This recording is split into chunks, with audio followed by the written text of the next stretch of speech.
Alrighty. Well, welcome everyone. Beautiful evening here on the East Coast. The West Coast, it's still 3 p.m. over there. Thank you for joining our webinar today, Race to the Cloud to Taste of Kentucky. My name is CP, and to begin, as some basic housekeeping items, please remember to use the chat tools and Q&A to ask any questions to the speakers, and we'll address them as appropriate throughout the conversation at the end of the discussion. Additionally, this session is being recorded and we will be sending out the recording link after the session.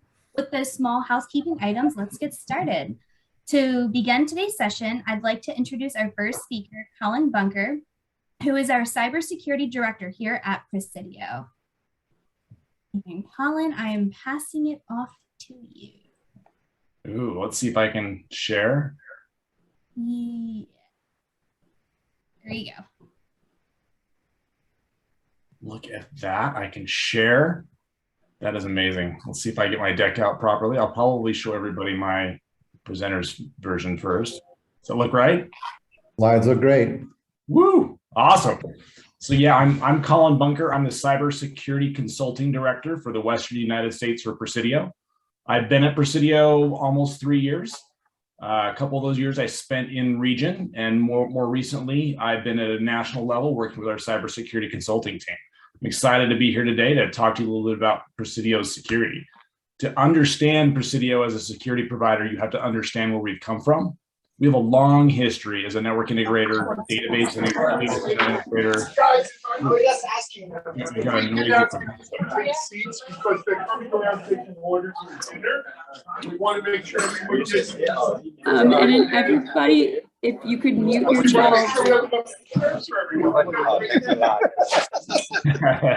Not sure I can talk. Well, if you're not on mute, if you could mute themselves, that would be great. Maybe I can. So, hey, look at that. As the host, I can mute. So, to understand where Presidio is today, you've got to understand where we came from. We have a long history, like I said, as a network integrator, solutions provider, data center, collaboration for many, many years. We're a big Cisco partner. We have been for a long time. But a number of years ago, Presidio recognized that to really provide the solutions that our customers needed, we needed to pivot. We needed to add those additional pillars that are critical to our customers and need to be integrated across the board for our customers to be successful. So we added security in addition to things like cloud services. We've added security across the board. So security is an important topic in that it integrates into everything our customers do, from networking to data center to collaboration. Security is a critical component of all of our customers' technology stacks. And as we have that deep history across those technology segments, we can help provide that security vision and security overview that's so comprehensive and important for our customers to provide that comprehensive security program that they need. Let's see, I get my slide to advance. There we go. To understand our security practice, we look at this in the way that we believe helps our customers the most. We start with the overarching concept of risk and compliance. We have a comprehensive pure play security practice for services where we can do things like vCISO engagements. We can do a security program assessment.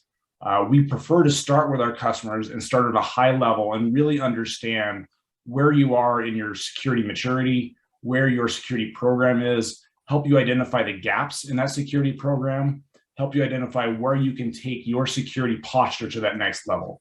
Once we've done that, we then pivot to kind of our more traditional approach as an integrator, where we bring our partners like Sumo Logic and CyberArk and Netskope to the table, and we help put together solutions to address those gaps that we identified early on in the process.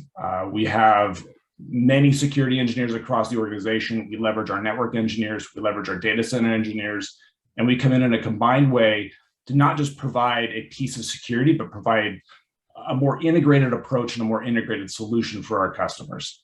Once we have that in place, once we've kind of helped you address some of those gaps, it's important that we keep our arms around that customer long-term. So we've spent a lot of time and built out managed services to complement both our pure play cybersecurity services, our solution engineering, and now also our managed services as well that we lay over the top. So we can manage your firewalls, we can manage other aspects of your security from a technology perspective, in addition to our MDR product now, where we can actually be that managed detection and response service for you. So you don't have to be on the phone 24, you don't have to be watching those SIM alerts 24/7. We watch those for you, to the point where we can even do adaptive response. We can even take that first step. If you have a user who's inappropriately logged in from a country they shouldn't be in, and it's probably not them, we can remediate that for you. We can take that first step and help you reduce the time to remediation dramatically from hours to minutes. So that's kind of the Presidio security story. We are really excited to work with our customers across these three stacks. We see that we have tremendous impact with our customers when they see us as more than a plug and play solution provider, where we can come in and have that bigger conversation and ending with more of a managed response, where we can take the pieces of security that you don't want to do day in and day out. And like I said, excited to be here with our partners from Sumo Logic, CyberArk, and Netscope. I believe I am supposed to hand this off now to Jason from Sumo Logic, right? Yeah, I'm up next. So let me make you, I hope it just moved on me. 1 second.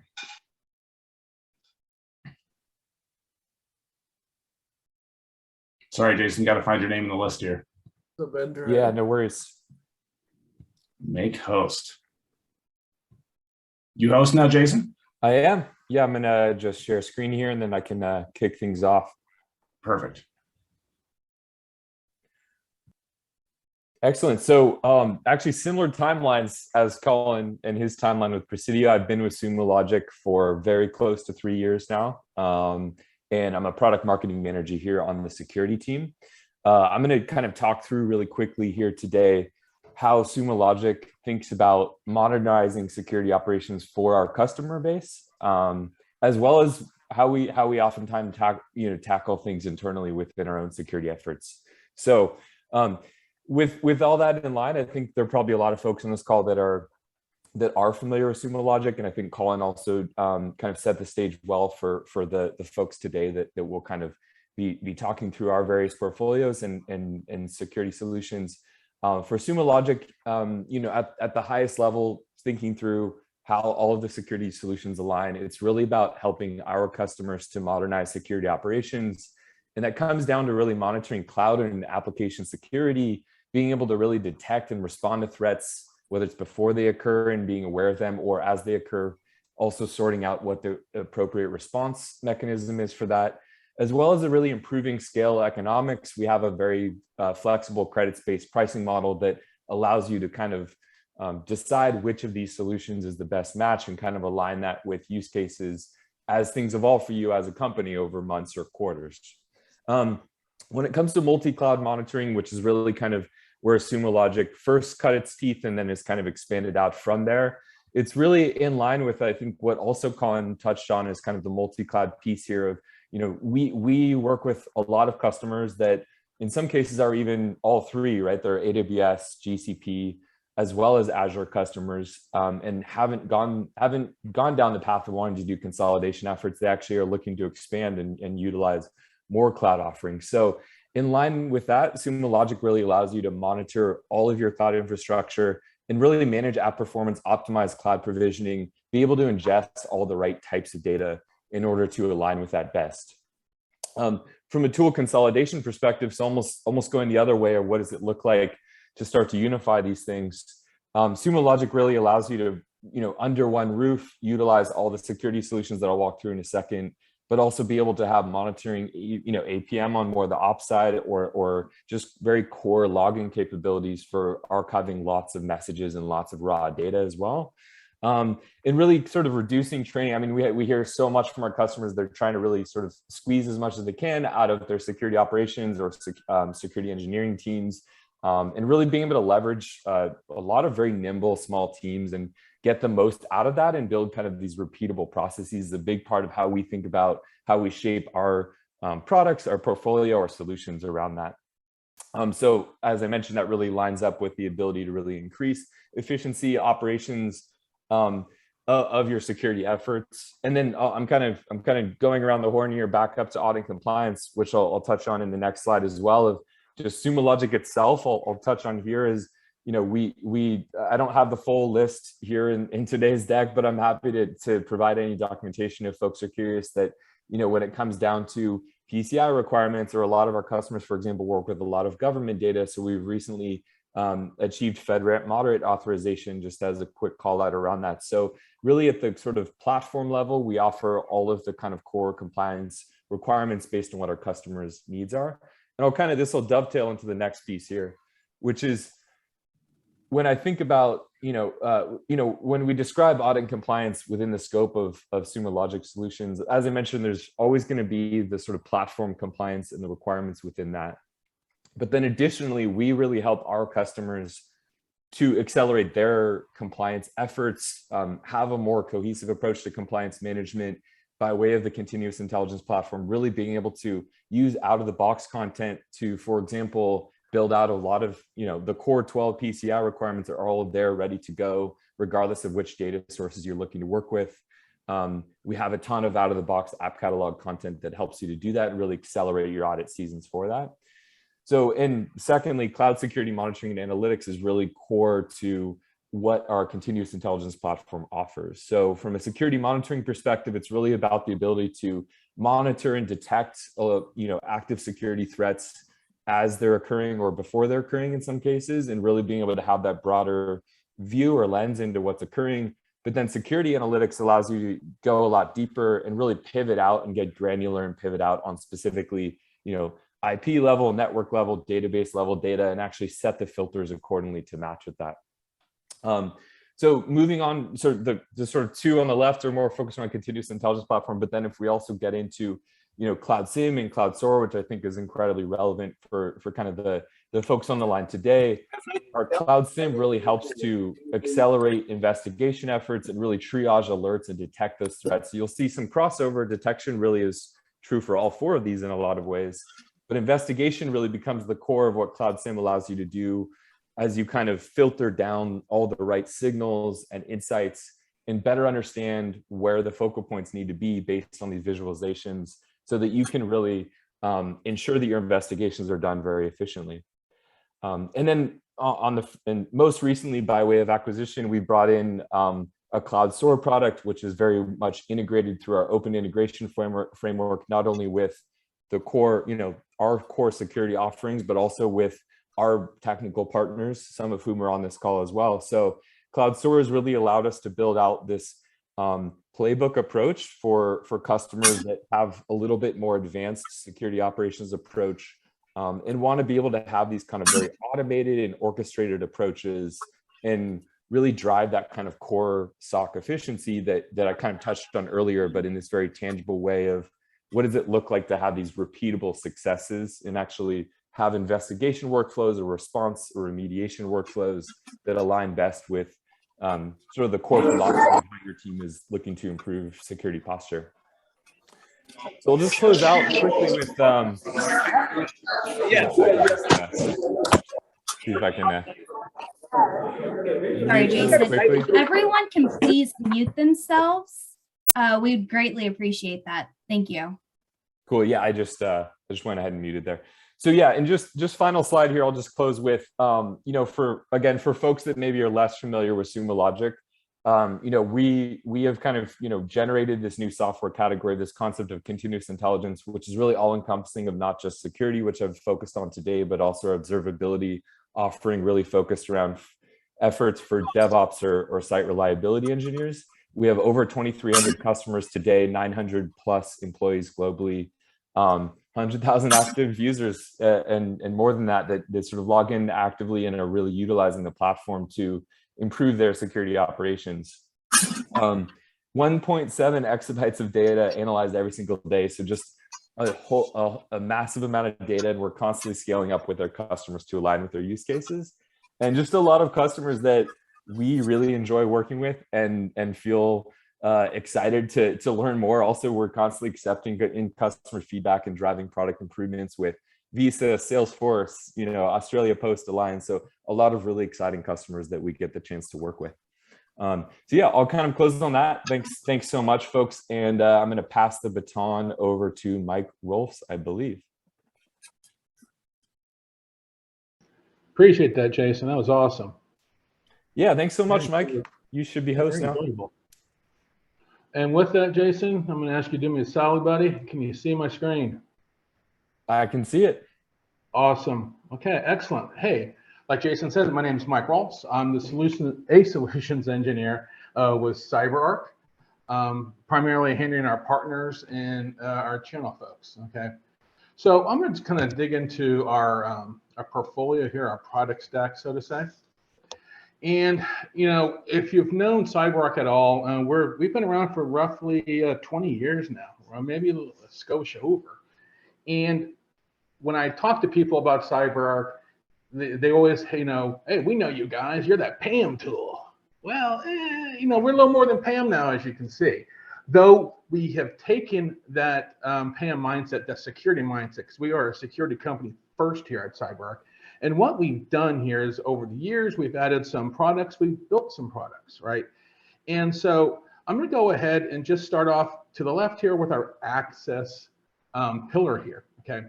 And know it or not, the last 2.5 years, maybe, yeah, I guess 2 years, we purchased an identity company. And so now if you've ever heard a CyberArk demo in the past, we always used to say, and I'm going to use my customer voice, you need to protect the keys to the kingdom with some multi-factor. Well, guess what? Now we have it. Okay. So, you know, for your knowledge, this is a direct competitor of Okta. We do some things that Okta doesn't even do, believe it or not. And so the idea is we want to protect all identities regardless of where they live, right? You know us again for protecting root, domain administrators, enable, sysdba, SA, etc. Okay. Well, you know, what we found here is really the identity is that new security border fence, whatever you like to call it. And the idea is that all identities, all folks can be privileged to a point.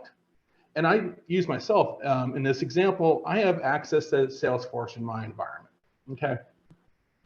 I have no idea why I need Salesforce. I maybe go in there to look for a phone number or an email, I should say, really. But at the end of the day, I don't have any business in there, but I have access. I have plenty of access. If I get disgruntled, I can walk away with a pricing list, client list, pricing SKUs, product SKUs, all that kind of good stuff that, you know, if I was, again, disgruntled and I wanted to exfiltrate some data, by all means, I could. Okay. And so that's what we mean when all identities are privileged to a point. Okay. And so from that access point, again, we're offering SSO, multi-factor, as well. We have a very highly capable, as a matter of fact, I think it's a fantastic user behavior analytics engine as part of our workforce identity and our customer identity platform.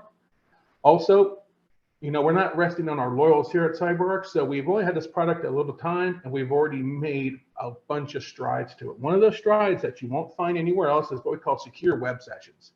If you're familiar with a PAM solution, part of being a PAM tool in general doesn't make a difference what it is, okay? You need to add that instant replay recording, okay? That extra layer of audit where I can actually view what, say, Jason did, Colin did during a second.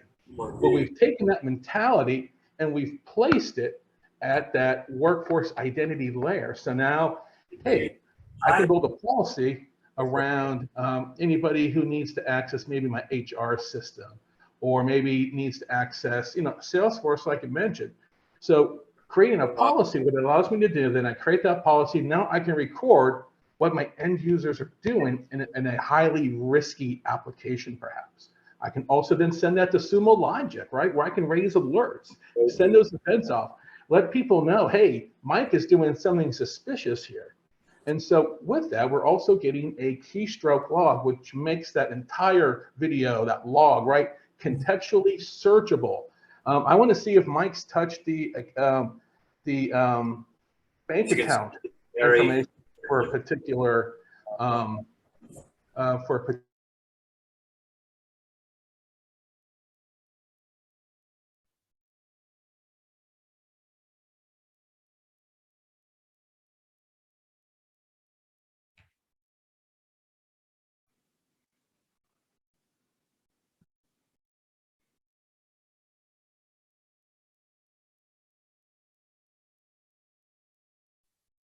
Hey, Mike, I don't think we can hear you.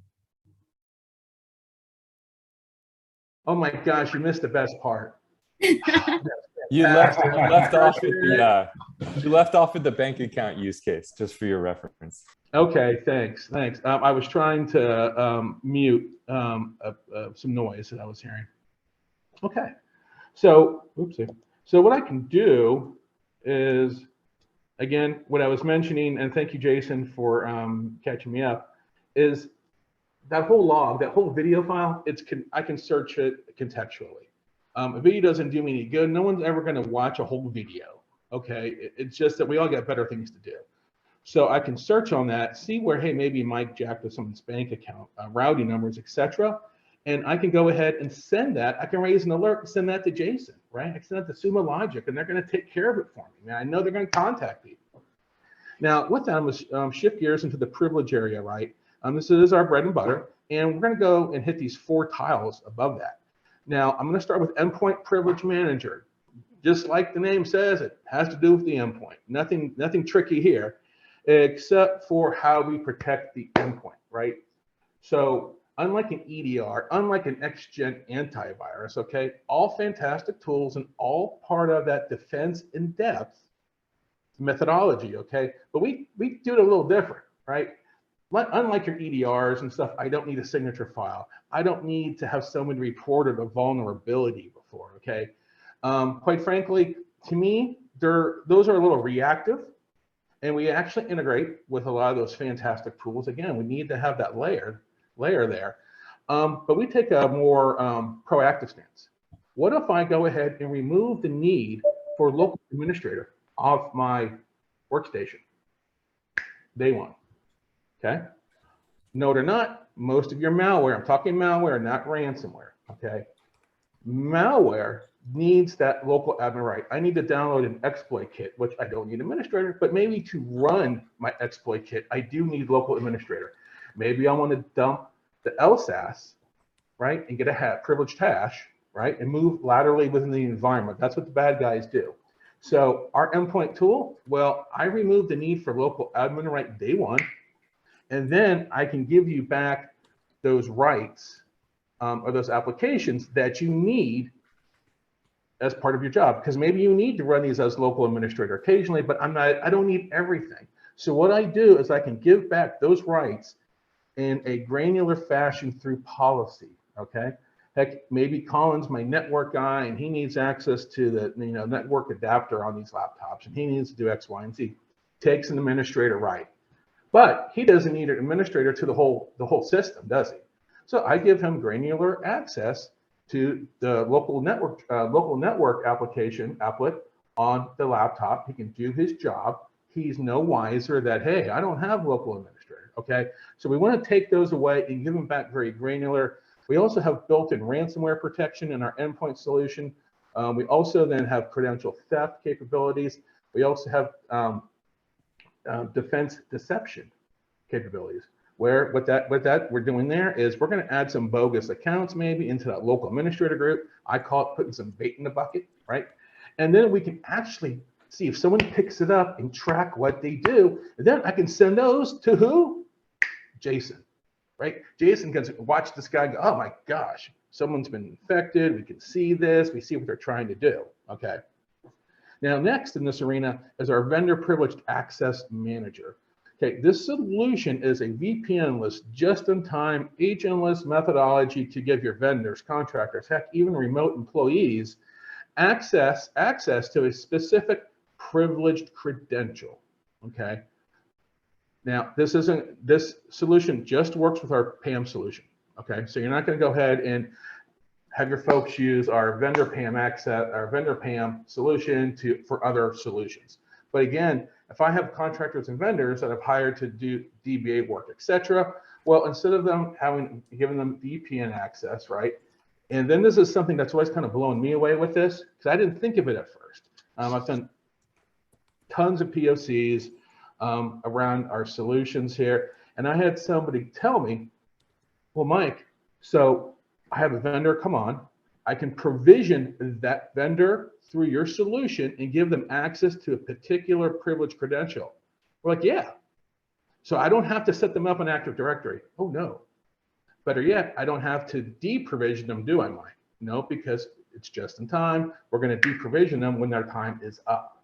Okay. And he's like, oh my gosh, that's going to save us a ton of time, because yeah, they've got a contractor to come on, and it takes a good 2 weeks before they're set up in the system and provision and this and that, right? It takes them long enough sometimes to get your laptop, okay, if they're sending you one. Okay, so that's the idea around vendor privileged access management, contractors, vendors, remote employees who need access to a privileged credential, okay, in a VPN-less, agentless, just-in-time fashion. Now, privileged access manager, okay, this is where we're going to keep all those keys to the kingdom, right? Keep those secure, keep them locked up. But what's changed a little bit is in the last 3 years, 4 years, we have our SaaS version of this, our privileged cloud, which, believe you me, it's a little tough still. I still hear the pushback. Well, I don't want my privileged accounts and credentials on another computer somewhere. I get it. I don't blame you, because these are the keys to the kingdom. But more and more people are getting, they're trusting SaaS. They're going SaaS. Heck, they may even have an initiative that is cloud only or cloud first. Okay, so we can go ahead and we can go down that road with them and really kind of maintain that cloud first mentality with our privileged access manager. And at the end here, we have our cloud entitlements manager. So again, to Jason's point about, working with all your cloud infrastructures, GCP, AWS, Azure, etc. Right? What we've seen here, okay, is with the proliferation of digital transformation at that breakneck speed, is most of your breaches now, or a lot of your breaches, I should say, are, well, cloud centric. Okay, you don't have to look too far. There was a bank last year who had a misconfigured WAF firewall. Well, they were able to breach that firewall. They were able to go ahead and follow that trail down to an S3 bucket to their GitHub repository. Who would have thought? So Cloud Entitlements Manager, what this does, this constantly scans those cloud infrastructures, okay? We have some built-in AI that's going to bring back all of those users, and we run it through our AI, and we tag it either administrator or shadow admin, okay? Administrator is somebody who could be legitimately an administrator, okay? And well, with that said, we noticed they have about 75 other policies or rules or groups they're a member of that, well, quite frankly, they haven't used in, say, 90 days. Okay, this is how this happens. However, it could be legitimate, so maybe we want them to have that. Well, the shadow admin guy, well, those are going to be godlike rights, godlike privileges, where in combination with, say, I'm an IAM admin, in combination with some other items, well, now that's super dangerous. Okay, so if I get a hold of that account, I could own you. So again, we call those type of users out in groups, etc., and then offer remediation paths, or you can integrate it and do some automated remediation. Heck, maybe I want to take that information, send it over to Sumo Logic, where they get a hold of it, and someone deems, oh, okay, we want to remediate this. They can kick off a remediation like via Terraform or whatever, and go ahead and fix those misconfigurations. Heck, I downloaded they're a partner of ours, one of their CloudFormation templates, and I run this in the background for my demos. And it usually doesn't come up with anything new, because it's the same stuff every day. Well, it did.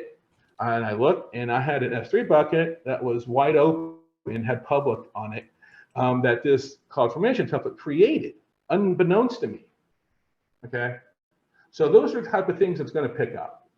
Now, over to our right here, our DevSecOps.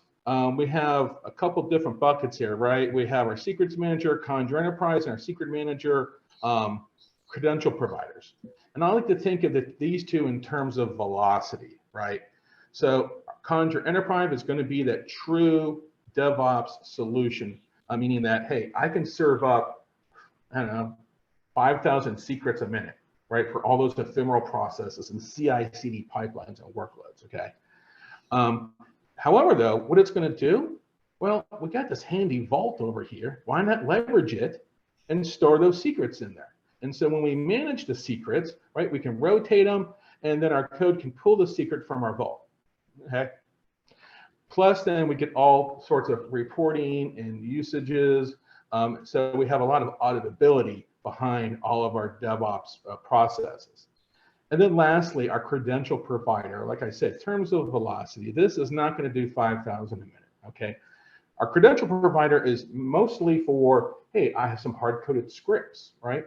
And I have those credentials are hard-coded in there. Well, through our SDK, our CLI, or our APIs, I can go ahead and fetch that secret from the vault.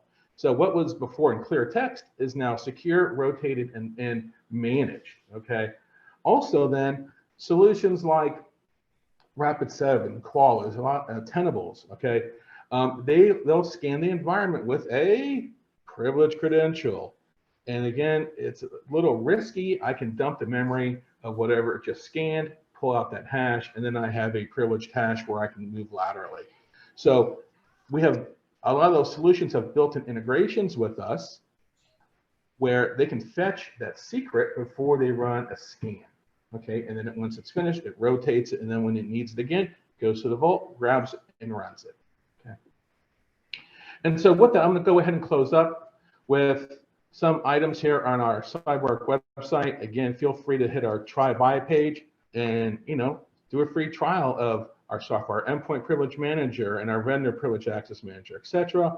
And then also check out our marketplace. We have Logic, we have Netscope in here as well, and these are free integrations when you purchase CyberArk. With that, I'm going to pass it back over to Tom, I think. Yep, back over to Tom here. Thank you, sir. Yeah. Let me find that. All right, folks, thanks for keeping the mute buttons on. Oh, hold on for a second, Tom. There we go. Thank you, sir. Make post. Boom. Boom. CP, how are we doing on time? How much so I roll things in here appropriately? We are good on time. Okay, cool. All right, let's share our screen. Here we go. That up, get that presentation mode, downsize the visuals. Okay, hi, I'm Tom Clare, Director of the Product Marketing team here, and from Netscope, your third vendor sponsor. And let me just go through 5 simple slides pretty quick about what Netscope is. Let's define those words in the title quickly. Starting off with an acronym is not always the best idea, but there's a reason for it. So Gartner kind of defined this Secure Access Service Edge as a new kind of aggregation of a lot of things we know about WAN edge services, but also security services, which I've been involved in through most of my career. And so what you have is you start to combine your secure web gateway, your traditional web proxy, your cloud access security broker, both API and line, your zero trust network access, your firewalls as a service, browser isolation, the whole stack starts to come together, single pass architecture. And so this became the security service edge. And so you'll see a bunch of their traditional reporting go away. You won't see a magic quadrant on secure web gateway anymore. You won't see one on cloud access security broker. And they've converged it, and they put out a new MQ recently on security service edge. And so this is a traditional Gartner diagram. So guess what? Due to the pandemic, we have to work from anywhere now, the future of work. About 70% of us are still remote. We're moving to a security stack that's in the cloud, near the user. Very high-speed performance is required, and the ability to do this single pass, inspect the TLS traffic, and do it, in like under 50 milliseconds, right? Make sure there's no trade-off between performance and security. So I want my threat protection, I want my data protection, I want adaptive policy controls, I want real-time coaching, all that stuff to happen very quickly, and make sure that that user experience, whether it's to web or to cloud apps or cloud services, is highly performant. Now let's get into more on the why. And a couple of things came out in some of the previous things. Your traditional legacy secure web gateway was pretty much focused on web. I spent much of my career at Blue Coat, and I was at WebSense and other companies. But now we've got these other 4 lanes of traffic, which are becoming heavily used. We're seeing more than half of the traffic related to cloud now. We're seeing about, actually we're trending right now this month, 65% of malware is cloud delivered. And so it's not your managed, it's not your company managed OneDrive or things like that. It's personal instances of OneDrive or SharePoint or managed like G Drive. You'll also see stuff coming from S3 buckets. And so cybercrime has been pretty quick to adopt these blind spots.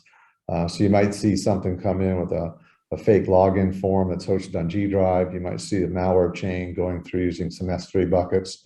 It's pretty common. So we have to pretty much scan everything in these 5 lanes of traffic, but we also have to pay attention to instances, right? So I can have my company OneDrive, but I can have my Tom Clare personal instance of OneDrive, and I can move data back and forth pretty quick. So why the threat risks are in orange text there, in blue, you see that 83% of users have a personal app on their company managed device.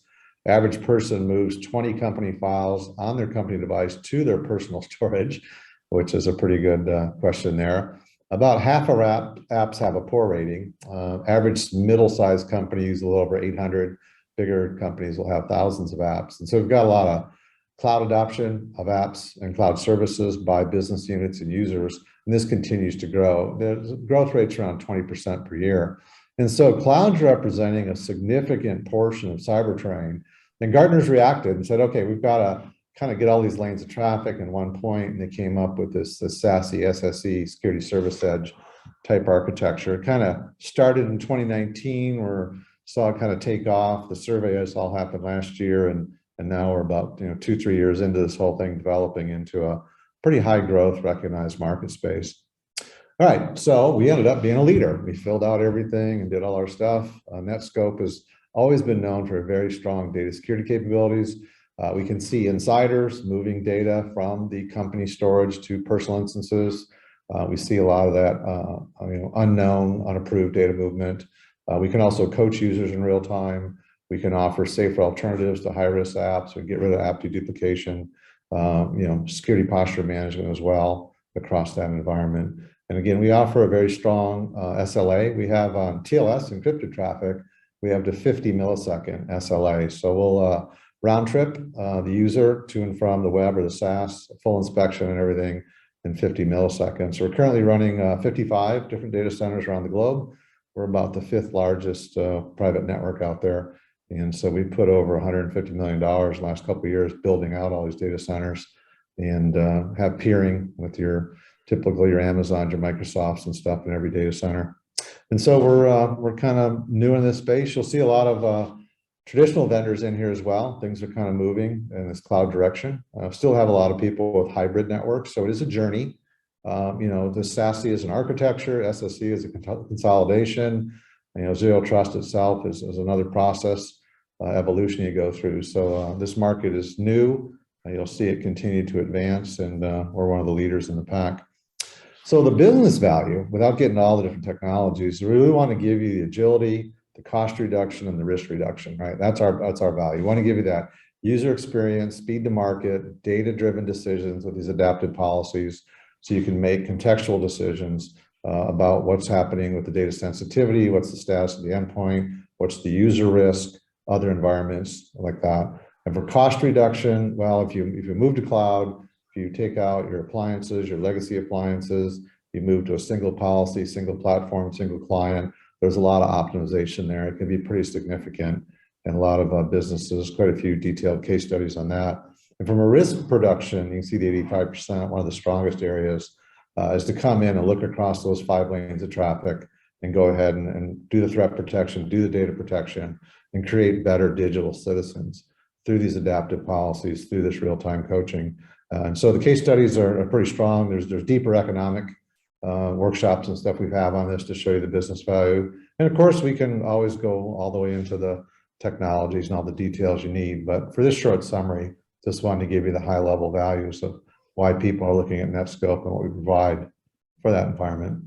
So why we choose simplicity is one of the key things. Very sophisticated security cloud, the way it's architected with its single pass architecture.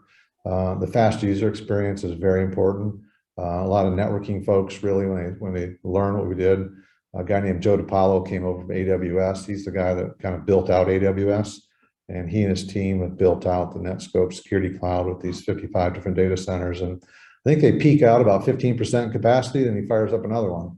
So he's got the whole thing automated. I think we're running like 5 data centers in Australia. We just have I know we have the most data centers across Latin America, very strong through Europe, and as you'd expect, very strong in North America. Very good with the whole concept of zero trust, with these continuous adaptive policy controls. Of course, we can start the journey with zero trust network access, giving you, access to your private apps and resources, but we move it into adaptive policy controls and take it all the way into your data security. We are known as the gold standard for data protection across those lanes of traffic for data in motion, but also an API mode for data at rest. That could be in SaaS, managed SaaS, or could be in IaaS, your cloud security service providers. And a lot of cool advancements like AI/ML classifiers. We have over 29 of those. One of them is on encrypted data, so we can pick up some interesting things, even including ransomware activities. We can also look for driver's licenses, passports, all sorts of financial contracts, medical data, things like that. So these are inline. You don't have to register your data. We can go ahead and just use these classifiers to find those types of data for you very quickly. And with the pandemic, a lot of folks are doing a lot of online. A lot of banks have moved to a lot of online loan processing. And I'd say probably a good 40% of those classifiers are for the financial and banking markets we built out on their requests. So a lot of folks in that. So that's a brief overview of the Netskope Security Cloud. I want to thank you for your time. And I'll go ahead and stop sharing and pass things back to CP. Let me go ahead and do that real quick, and I'll make you host. And Perfect. And thank you, everyone. I now would like to introduce our guest speaker for today's barbecue session, Chef Richard McPeak over at the Culinary Center of Kansas City. Chef Richard's impressive culinary resume begins 40 years ago and includes studying at the Culinary Institute of America in Hyde Park, New York, developing more than 30 restaurant concepts, authoring competing and educating about barbecue, creating a line of barbecue rubs, instructing at Kansas City Community College and CCKC, and winning, of course, dozens of awards for food excellence. I'll now pass the control off to you, Chef. Good evening. We all ready to go? Can everybody hear me out there? Yep, sounds good. Yep, we can hear you fine. Okay. Sounds good. Cool.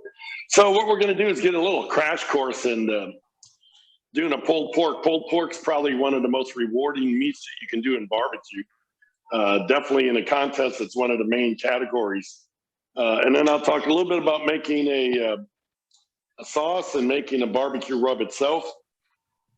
Okay, so I've been a pit master about 38 years. I'm kind of winding down and retiring from it. I'm a culinary instructor at a local college, but I got a pork butt warming up. I'm going to show you how to shred it. I'm actually going to trim one so that you can see some of the important things to do, because prepping the meat and prepping the rub and understanding it, the science of how it goes together, is extremely important. So I gave you a couple recipes. The pulled pork, what I call twice smoked pork pork. I've won many awards and perfect scores with that, including the American Royal. So it has a unique rub because it doesn't have as much salt. So rubs are constantly changing today. The 4 stages of a rub are actually all the same. The first stage is always sugar and salt. So the original pork rub has very little salt in it. As you can tell, it's probably about 10 parts of brown sugar. And this one I'm using brown sugar because I want it to be a softer rub. It gives me a lot more bark. Bark is that distinct flavor on the outside. We should always taste the meat. The bark gives you, it could be a sweet bark. It could be a heat bark. It could be Asian flavors. Could be fruity, could be spicy, okay? The second stage is always a coloring stage. So we have paprika and chili powder. What's kind of cool about that is there's all kinds of different chili powders and paprika. There used to be about 40 years ago when we did this. Now there's 142 different paprikas. For my rubs, I actually use what's called a Astana 142 Israel paprika. It has a much more rosy color to it. Third stage is always your heat. So I'm using coarse pepper and cayenne. I very seldom use white pepper because it's a powder. White pepper tends to clump. And then the fifth stage, the fourth stage, third stage is your heat. The fourth stage is where you add distinct flavor. So I have garlic powder. I have a little bit of cumin and ground sage. Goes well with pork. So you can make all kinds of different rubs, but when you make your own rub, you're giving it a very distinct flavor. And I always like to joke when I talk about rubs, because you can buy all kinds of rubs. I sell rubs, the school sells rubs. You go in any barbecue store, one of the stores I hang out in, they have 1,184 different rubs. So get your rub done ahead of time. You want it to meld a little bit. We want the flavor to come out in it. Melding means that all the flavors are going to come together and the salt's going to absorb the oil. So right now, this rub to me actually looks a little bit white. So you can actually see the salt. If you smoke this now, everything will get black because salt turns black when you smoke it. So we want it to meld for about 72 hours. But always do your rubs first. Get that rub done. I have another rub over here. I gave you an all-purpose, what we call a Kansas City dry rub, and I'll show you the components of that. So one of the keys about good barbecue is knowing the meat. We're gonna focus on the pork butt a little bit, which is kind of ironic because it doesn't come from the butt of the animal. It got its name back in the 40s when the processors threw the shoulder into these pork barrels. And to shorten it, the supervisor would tell one side of the plant to send over the pork butts, meaning the barrels with the pork shoulders in them, and hence it became known as a pork butt. Comes from the shoulder. It's the same thing as a beef chuck, so it's kind of unique. Depending what region of the United States you're at, sometimes they're called pork shoulders, sometimes they're called picnics, although a picnic is really the leg with the leg bone in it. Here in the Midwest, we call them pork butts. So what's important is, in a pork butt, you have two different muscles. You have about 9 muscles in this pork butt. So understand them all. So this one I left the bone in because I'm going to show you a couple things that's important to get out. The worst thing to do is not to clean it up.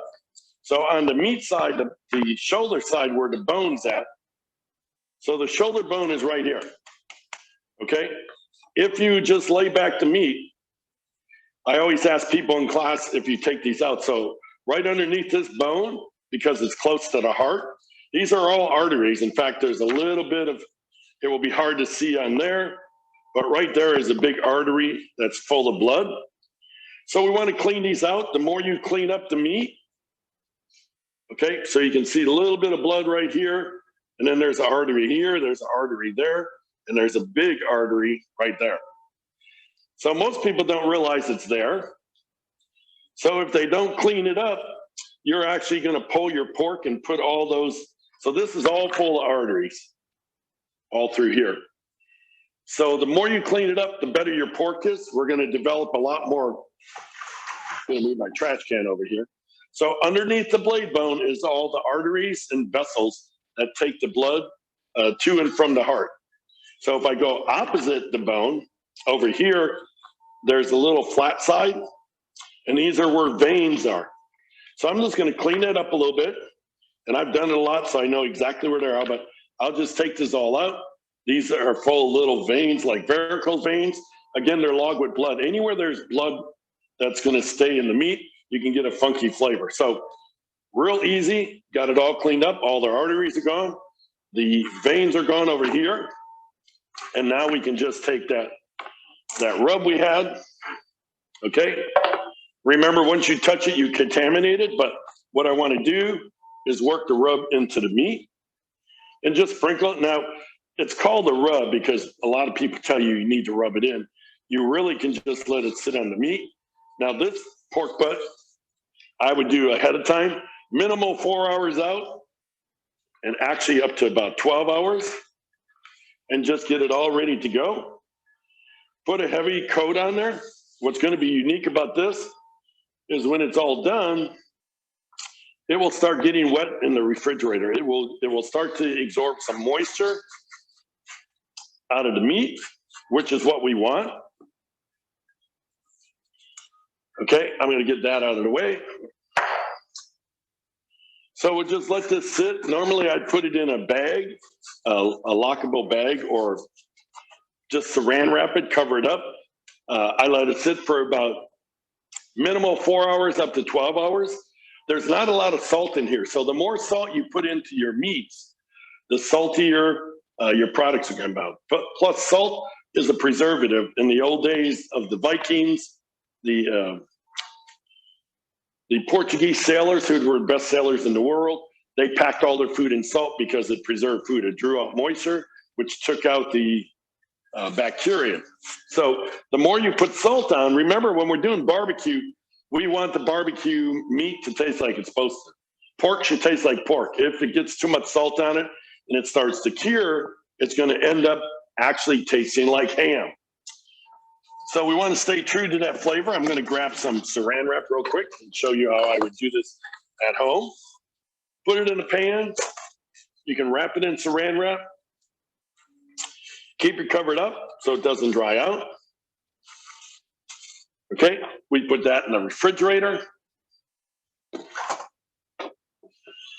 And we'll let this sit overnight. Now, at a barbecue contest, we do it early in the evening so that we can sleep through the night and not have to wake up. So at a contest, they probably go about 8 hours.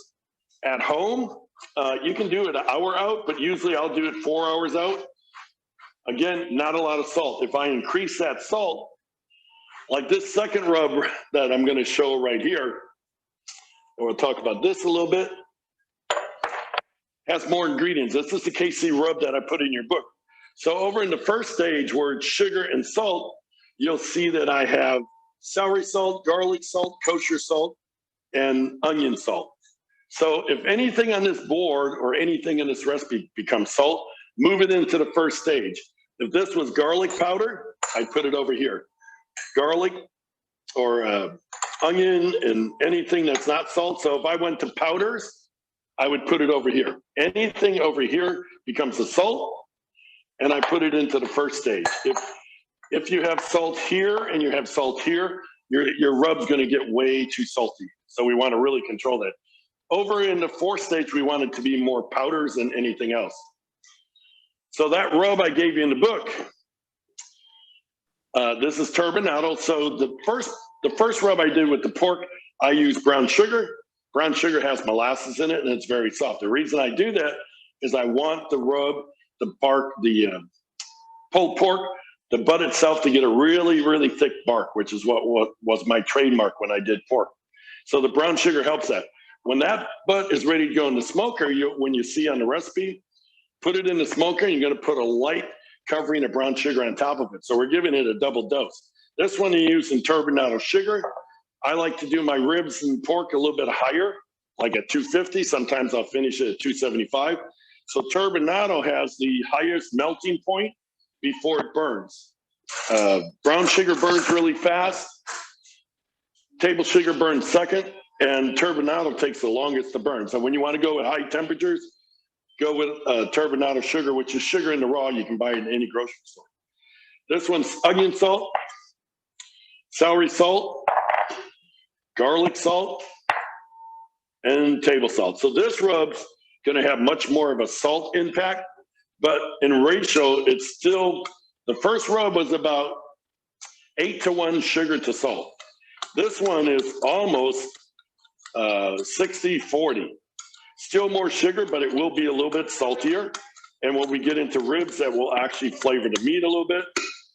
Chili powder, dark chili powder is the coloring stage, which is always our second stage. Coarse black pepper, and again, I use cayenne. I stay away from a lot of white peppers, mostly because they're a powder. When you get the powders, they're really strong.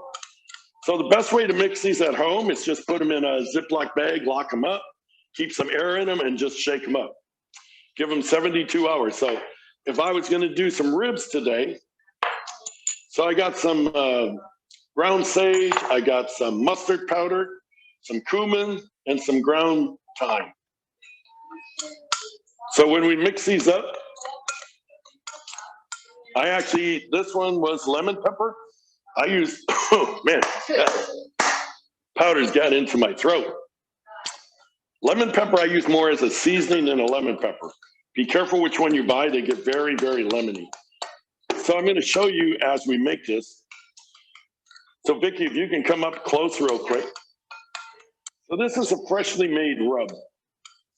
And what I want you to see is the rub looks white because the salt hasn't had time to, it needs to absorb all the oils from the chili powder and the paprika. And in about 3 days, this will have a nice, distinct orange color, which is what gives rubs its nice flavor. So we can still cook with that. I teach a class here at the MBQI at the Culinary Center.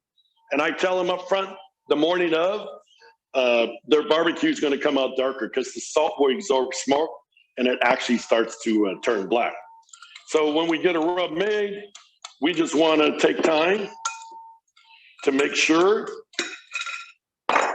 that it has time to meld. Melding means all the flavors coming together. The salt extracts all the oils from the chili powder and the paprika, and you get this beautiful rosy, sometimes dark. Shouldn't be too dark, can be dark red to brown, and that really has to do with what chili powder are you using and what paprika are you using also. So the difference when you make all these is they become your own. You can always go out and buy rubs, but when you make your own, it's kind of like that, I always call it the Superman, the superhero pose. When you eat someone's ribs or pork butt and you go, wow, that's really great pork. That's great rub. Whose rub is that? And you kind of take that Superman pose and say, that's my rub. And it just lends some personality to it. So this stage, so the first 3 stages, the sugar and the salt, the coloring and the heat is almost the same in all rubs. The percentage is different, but the stages are. The 4th stage is where you add your own flavor to your rub. Some of mine have allspice, some of mine have Granny Smith apple powder. This is where I use powder, so I'm going to use a much smaller amount because powders are very, very, very strong. Powders mean white pepper, ground cumin. Anytime we grind a spice all the way down, it's a powder. You can buy vinegar powder. You can buy Worcestershire powder, which I put in a beef rub. You can buy Granny Smith. If you've ever eaten potato chips, you're eating a powder. Salt and vinegar potato chips, that's all done with a vinegar powder and a vinegar salt powder. So it just gives it a much more robust, earthy flavor, and it just hits you really fast. You put salt on chips after you cook them and it bounces right off. The powders cling. So down here, where you normally always going to use different powders or a really fine grind of whatever that spice is. All right. So before we kind of go back to a couple things, I'm going to make a sauce for you. This is a retro sauce. So about 28 years ago, there were 7 barbecue regions in America. Now there's 50. Every state claims to have a barbecue region. Of course, there's Kansas City, there's Texas, the Carolinas, Memphis, Tennessee, Kentucky, even Wisconsin now claims to have a region. Florida uses a lot of citrus acid. So way back in the 70s and 80s, all sauces were the same. So you'll see one thing I'm going to start with. In fact, I'm going to bring this whole, I'm going to switch out these 2 boards. We can have this right in the middle and kind of talk about it. So making your own sauce is kind of cool. You can bottle this stuff real easy with canning jars. I put all my jars in the dishwasher. In fact, I'm going to be doing that tomorrow. I got it. I put all my canning jars in the dishwasher with the rings. I have some water boiling on the stove. I make my sauce, and my sauce is cooking. My jars are being sanitized in the dishwasher. When they're done, I put my hot sauce in the hot jars, put the lid on, seal them down, and they will actually seal themselves without doing a water bath. So making a sauce is pretty easy. I have sauces in my books, but I don't sell sauces because I just think they're easy to make. So the first stage is always a tomato product. So I will tell you that most sauces start with tomato ketchup. If they don't, if someone makes it with tomato paste, tomato sauce, tomato puree, somewhere down here, you got to bring all the flavors of ketchup back to get it where it's supposed to be. So then you're talking tamarind, more Worcestershire, more vinegar, more spices. So it's easier just to start with your tomato ketchup. So our liquid flavor. So most of my sauces all start with tomato ketchup. It gets you to where you're going a lot faster. So have a good heavy bottom pot. The second stage is sweeteners. So this is going to kind of seem strange, but it's not. We have honey, we have brown sugar, we have corn syrup, and then this is my retro sauce. During the 70s, sauces that were really good actually used jellies. So this sauce has the honey, and everything can go into a sauce, has the sugars. I haven't turned on the heat yet. So brown sugar, once you add brown sugar, you got to watch it and stir it a little bit more because brown sugar likes to sink to the bottom and burn a little bit. I'm going to throw that over there. Corn syrup, it helps dispense and disperse evenly, so you get a lighter sweetness. You can leave corn syrup out. A lot of people want to get away from the high sugar, but this sauce is totally different. So now I'm using some Texas red jalapeno jelly. So this is retro. During the 70s, a lot of our sauces had jelly in them. So this one I'm using some red jalapeno jelly and some red raspberry.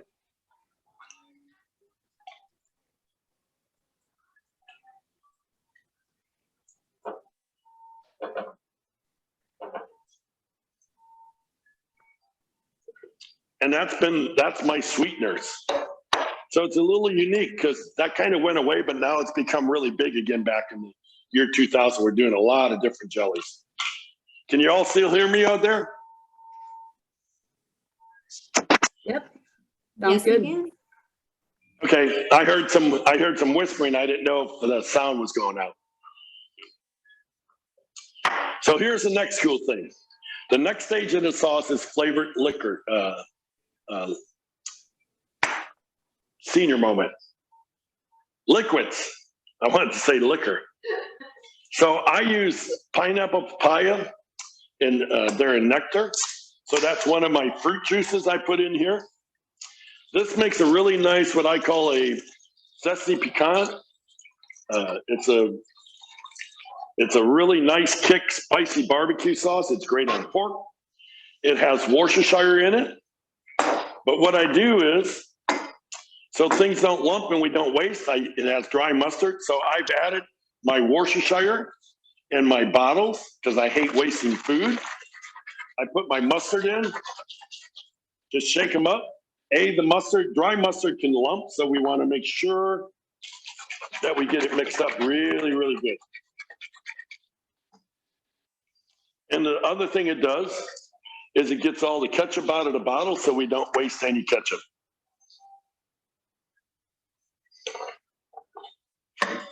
So this had Worcestershire in it.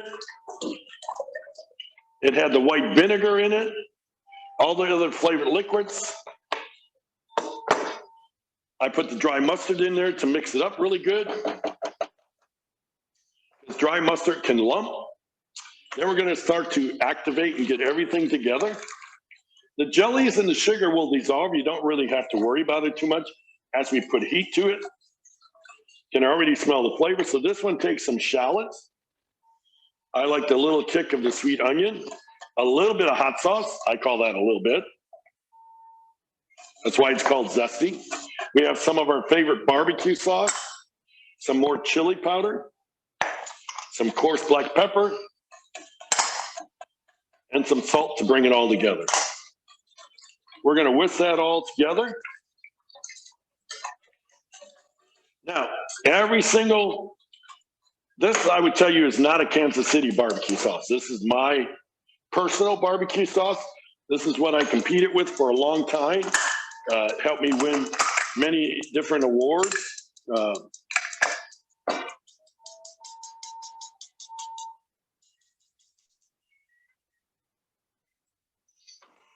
And it's very fruity and has a really, really nice kick to it.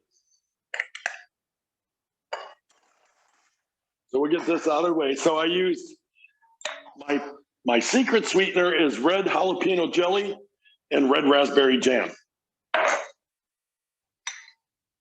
And we just bring all those flavors together. Really, really nice. Bring it to simmer. This one is fairly thick when it's made. I have a Dr. Pepper barbecue sauce where I add a lot of Dr. Pepper to it. Okay. So remember, you have sugars. So I got it on a medium heat. I don't want it to burn. I want it to come to a boil, a nice simmer, not really a boil. We get it to simmer, and I'll show you when it hits that. And then at that point, I'm going to let it cook for maybe 45 minutes to an hour. This is where now I have my jars in my dishwasher getting washed and sanitized. So ironically, the amount of time it takes me to cook the sauce is the same exact amount of time it takes a dishwasher to run a full cycle. So when it's done, the jars are still hot. My sauce is hot. I'll have a pot of my rings. So once I do it, I tend to can it all the time. So we have so I always have barbecue sauce. If I really like you, I give you a jar of my barbecue sauce at Christmas with a little cool ribbon on it. But this is my own personal one. I'm going to wash my hands real quick.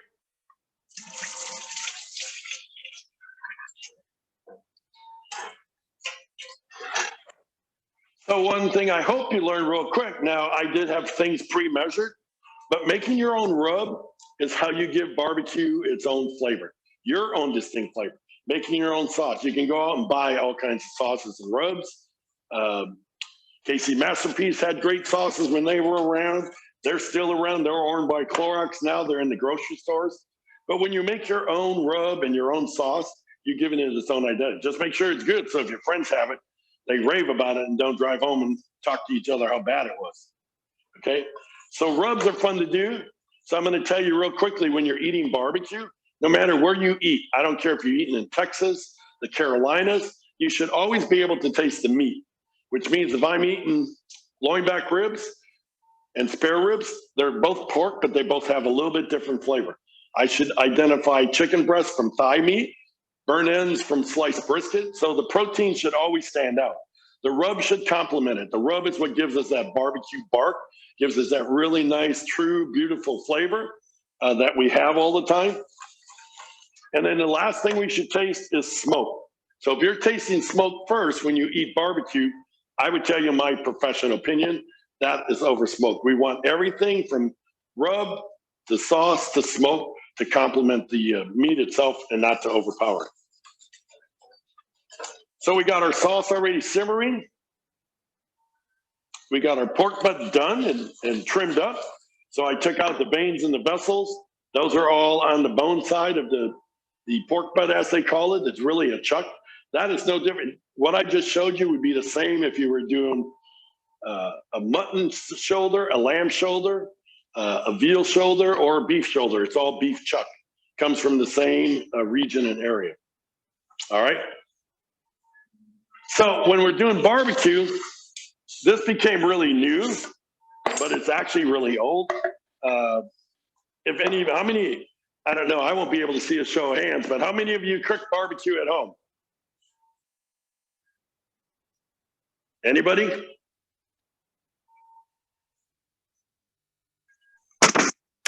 People can drop it in the chat it? if they want to say that they do it. We can announce it. I'm sure we have quite a few barbecuers here, though. Yeah, so my question is, how many of you wrap it with aluminum foil? Well, we got some hell yes and some dittos in the chat, so.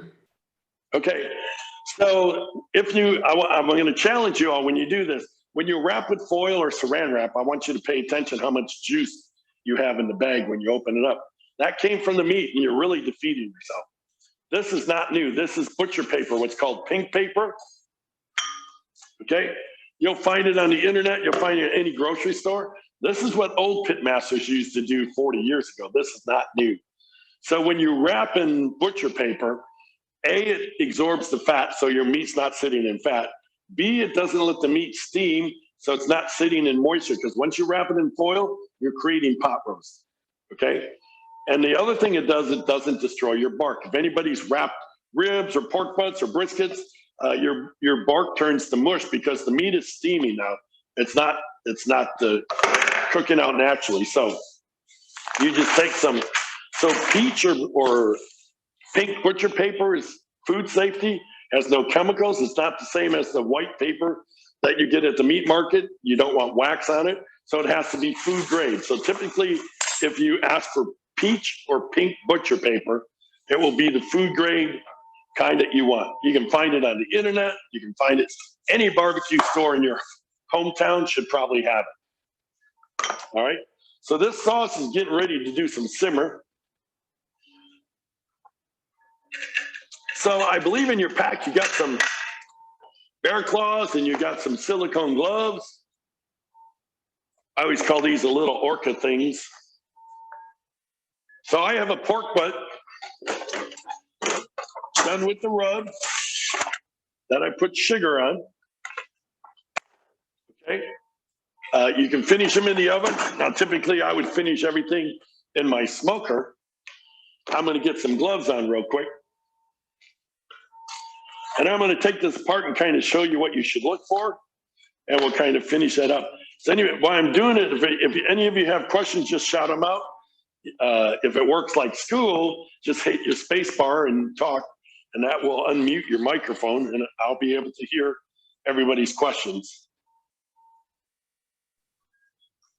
Yeah, or if you feel more comfortable dropping it in the chat, me or Chandy can read it out as well.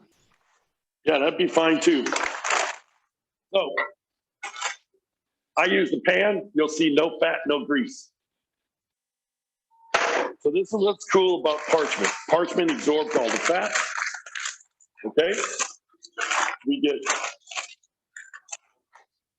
a nice, beautiful bark. This is very hot. So there's no juice. There's no steaming of the meat. The bag absorbs all the fat. It lets the bark stay nice and crisp. Okay. And it doesn't sit and boil in liquid. So brown paper, butcher paper, peach paper is what we used to do a long time ago.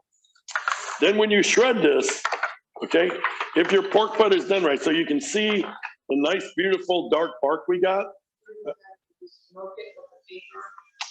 No, so when I'm smoking it, good question. Did I smoke it with the paper? No.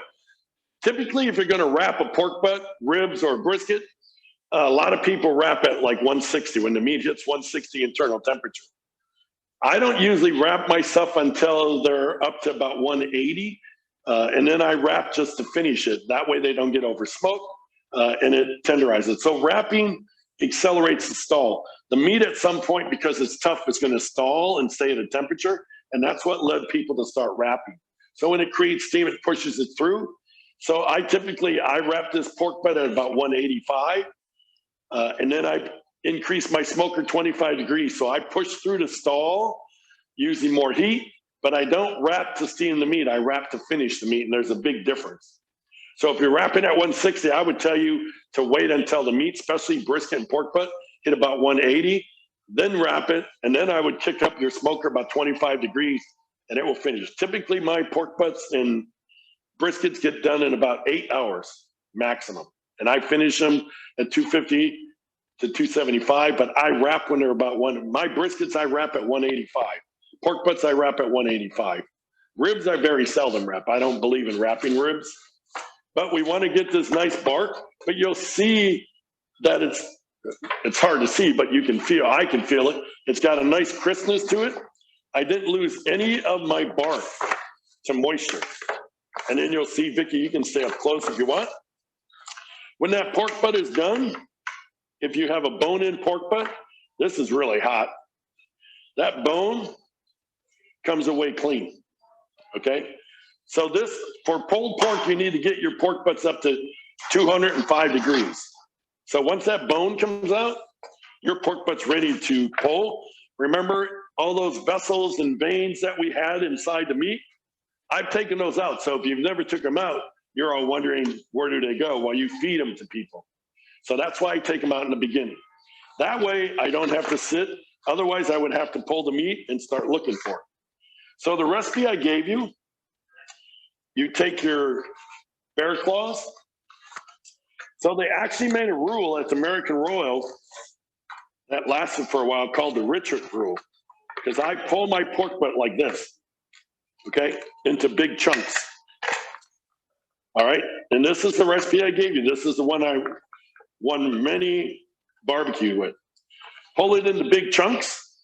So the grayness is from the meat sitting next to bone. That's one disadvantage, but you'll see all the nice, beautiful smoke we got in there. And then this is where the twice smoked pork comes in. So I would do this, then I would put some one more of the rub on. questions, one of the Yes. questions we got actually right now too, can you do this in the oven or do you have to do this in a smoker? You talking about cooking the whole pork butt? Yeah. Yeah, if you want to call it barbecue, I would tell you do it in the smoker with wood. But this original recipe started in the oven a long time ago for a chef friend of mine who entered it in the contest. So you can do pork butts in the oven. What you won't get is the smoke flavor, and you won't get, it's impossible to get a smoke ring in the oven because that's produced by burnt down wood. That's produced by charcoal. But you can do the pork butt in the oven. You can do a brisket in the oven. I would just tell you it's not barbecue. But I'm a purist about barbecue. But yes, you could do that same recipe and do it in the oven. All you're going to lose is the smoke flavor and the smoke ring. You cannot develop a smoke ring in the oven. But good question. Yeah, you don't have a smoker, do it on your Weber grill. You don't have a Weber grill, do it in your oven. Okay? So then this is when I would put my rub on. I would put some maple syrup on. If I had any mop I was using, I would put that on. A little bit of my zesty sauce. And then I'd put some more brown sugar on top. And I actually put it back in the smoker with some fresh wood because this pork way down at the bone doesn't get much smoke flavor. And I want to infuse everything with that nice, intense flavor through the whole inside. All right? So I'm going to show you real quick, Vicki, if you would bring that over. So the sauce is starting to simmer. We've got this nice, beautiful shine. Once it comes down to a simmer, just keep stirring it every once in a while. Don't let the flames go up the edge of the pan because that's what burns it. And then just let this simmer, and every once in a while you walk by it, give it a good stir. Make sure that nothing's sticking because what's going to stick to the bottom is all the sugars and the brown sugar, and then you get a scorch. So as long as you keep it moving, you'll have a really nice, beautiful sauce. And almost all sauces are made the same way. Again, that personal touch, personal flavor you put into it is totally different. Okay, so the second time it comes out of the smoker with a little bit added smoke and flavor, then you just take your bear claws and we're gonna just feather this up, shred it to the size that you want. So it's best to do it while it's warm because the meat will separate a little bit better, much harder to pull when it's cold. So once you get it done, let it rest for a while. As soon as I can handle the meat is when I start to shred it all.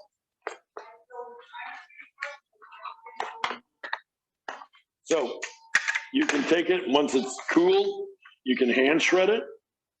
So I shred the big chunks. We want to leave this nice pork, the bark pieces, we want to mix that all in.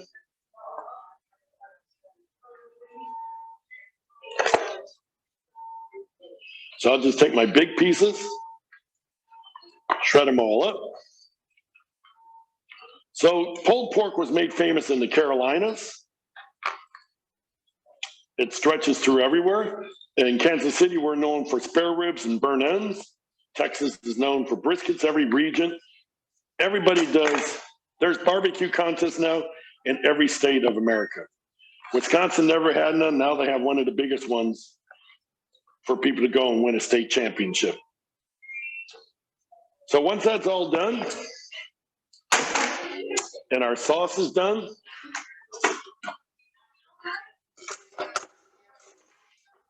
typically pulled pork. So I like to finish it. Vicki, if you want to put that, would you go grab me some white vinegar? So I like my pulled pork to be more on the Tennessee region, so it's a little bit vinegary. I use maple syrup because I'm from the north and I love the flavor of maple syrup. So I'm combining like 4 regions of barbecue into one dish. So I don't like it totally vinegary. My sauce is not as vinegary. So I can use a little bit of sauce at this point. You add just enough sauce to flavor it. We add some rub to flavor all the meat because there was no rub in the center of this. And then we're going to splash it with a little bit of vinegar. And then we're getting much more in the Memphis, Tennessee. And then we just lightly bring it all together. And it's ready to be served. How long do you let the meat rest after reaching the desired temperature before you start pulling and slicing? Well, some of it depends on how you can handle it. Good question. I usually, if I was at a contest, I get all my pork done about 2 hours ahead of time. I like it to come back down to about 165 before I start to pull it, because it will be real hot. It tastes much better when it comes together. So I usually, I tell people in my barbecue classes, get your pulled porks and your briskets done 2 hours before you want to serve them. That's when I keep them wrapped in the butcher paper, the peach or the pink. Put them in a cooler and just let them sit and rest. They will start to cool down. They'll still be plenty hot. So when it's done, we just have nice, beautiful pulled pork that you can put on a bun, put a little coleslaw on there, and you're good to go.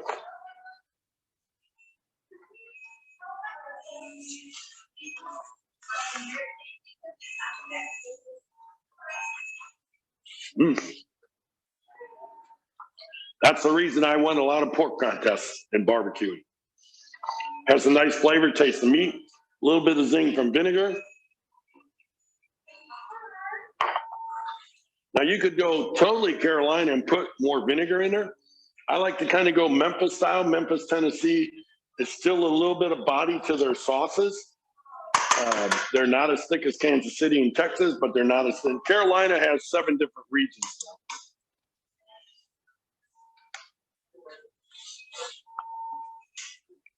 So I gave you the recipe for the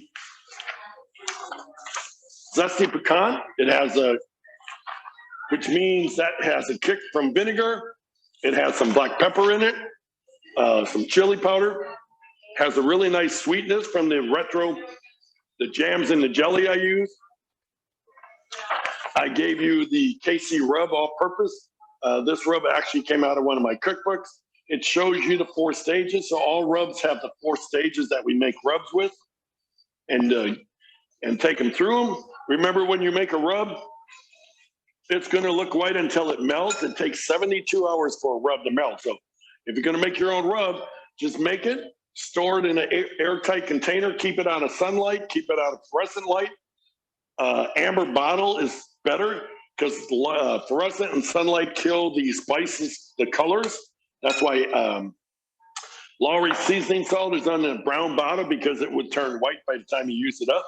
So we want to keep fluorescent light, and especially sunlight will kill it. So I keep all my rubs in a bottle and a pantry closet where it's cool and doesn't get too hot.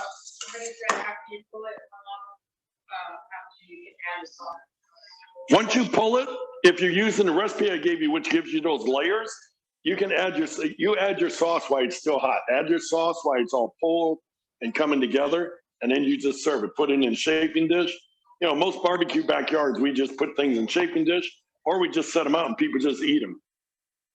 So the sauce I always add warm. I don't add cold sauce to cold meat because that cools your meat down. So you want your sauce hot, but as soon as you get the consistency you want, add all your flavoring, add a little bit of rub, splash it with a little bit of vinegar.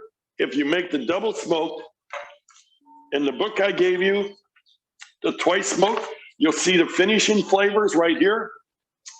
When I pull it in big chunks, those are the flavors that I layer on top and actually put it back in my smoker with some more wood just to infuse the sugar with some smoke flavor. So when I pull it and shred it all the way, I'm going to get a lot more flavor into it. So after you shred sauce and reseed it, how long do you place in the smoker with fresh wood? What temperature? For about 15-20 minutes. And you just want the smoker to be right around 200, 225. All we're going to do is generate a little bit of fresh smoke and give it a nice infusion. That's called kissing with smoke. Any preferences for marinades or injections or brisket? We have another question. Someone is asking if you have any preferences for a marinade or injections for a pork butt or brisket roast. Yeah, the first thing I'm going to tell you is injection and marinades are totally personal. There's nothing in barbecue that is right or wrong. So some people like to inject. Injection, I'm going to explain it this way. Injections give you flavor pockets throughout the meat. So you could inject the pork butt. So I'm going to tell you, I inject the pork butts when I know they've been frozen. Because when you thaw them, we lose purge, which means we're losing moisture. So I inject to get the moisture back in. So when you inject, you're putting flavor pockets throughout the meat. You could also brine a pork butt. That means you're cementing it in a brine and soaking it. So those things are all personal preference. I typically do not brine my meats. I will inject pork butts and I will inject briskets. There's all kinds of injections you can buy out there. There's a guy out of Texas named John Henry. He's got a pecan marinade that's really good for brisket. Any barbecue store will have all kinds of pork injections.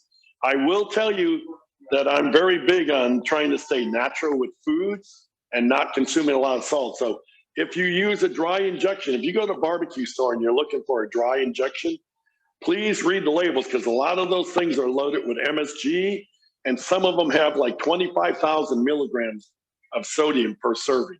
So I would tell you to stay away from those. Do a more natural injection. My pork butt injection, I'll tell you right up front, is a sour cherry syrup mixed with tart cherry juice and my rib rub. So I use fruit juices with a little bit of vinegar. The vinegar breaks down the fat. I stay away from dry injections because most of them are 60 to 70% salt, and a lot of them have too much added sugar. So there are things out there. I prefer to inject.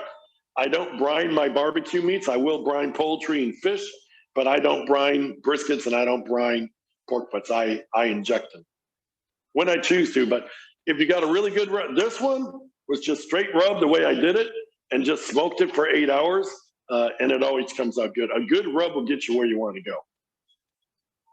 Any other questions real quick? Our sauce is simmering really nice. We want to keep it moving. So this first rub I made, which the pork was done with, was the recipe with the pork. This is the KC rub, so you can see there's two different styles. This has a lot more salt than that one, so you can control the salt. You don't sacrifice flavor with salt. All you got to do is up the other ratios of everything else. I'm going to turn my sauce down real quick.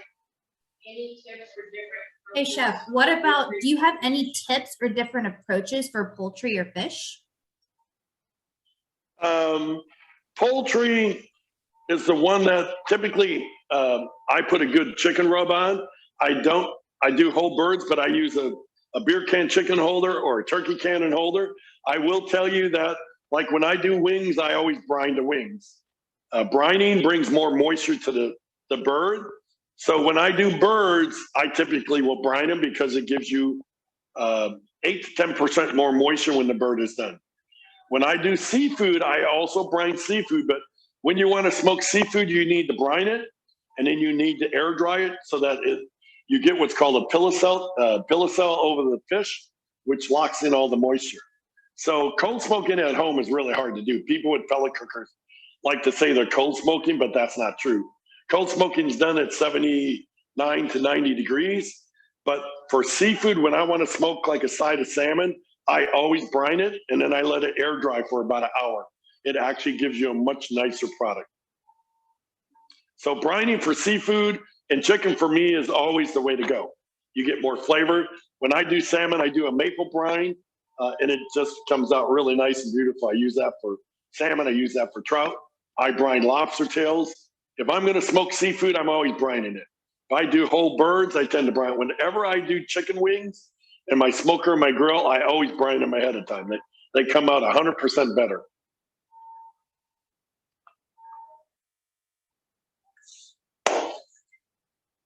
Remember, in barbecue sauce, it's easier to start at tomato ketchup, because if not, you got to build that flavor from all the other ingredients. I save the bottles. I use all my moisture to clean them out, get everything out of them. I use it. I'll put my spices in here, shake them all up, and they dissolve. It's a cool little, great little tip. Recycle your bottles, or my granddaughter will be mad.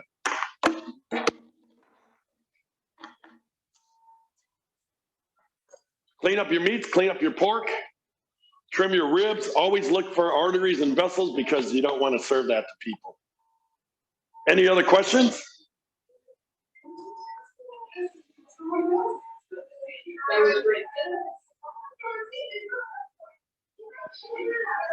So Vicki, before we go, would you come over? I want them to see this. So this is what we call a simmer. Just light volcanic bubbles. Okay, we don't want this boiling hard, because it's going to scorch. All we got is little volcano bubbles, and that's what we want to maintain all the way through. So this can cook for about another 45 minutes. Every once in a while, stir it, and you're just going to get this nice, beautiful, deep, rich, zesty barbecue sauce. Little kick. Now remember, black pepper is robust, not spicy. So it's very robust. The jellies bring some different sweetness to it. You get a little bit of heat from the jalapeno jelly. The red raspberry complements that. So this would be what we call a 70s retro sauce, by adding jellies and jams to it. Peach paper or pink paper, you can buy in any store. Any barbecue store has it. You can find it on the internet. If you use a lot, they come in rolls that are 1,800 feet long. So here in Kansas City at the KCK Culinary Center, we have what's called the MB2I. We've had that for about 30 years. I teach smoking, barbecue classes, smoking classes, grilling classes, all kinds of different classes. I teach a class on rubs. I teach a class on butchering a little bit. It's a great way to get into what you're doing for barbecue. So seek out those classes. There's a lot of good stuff on the internet to look for, but you always want to know what you're doing. I encourage you all to make your own rubs. You can buy, I love when people buy my rubs, but I also teach them how to make their own rub, because that's how you give your food its own flavor. There's more to smoking, the science of it, than people realize. The more they learn about the meat science, the much more success they have, and it's not as frustrating. A lot of people buy smokers and don't know what they're doing, and then they end up just letting them sit forever. We have any other questions? I know that was a lot of info at one time.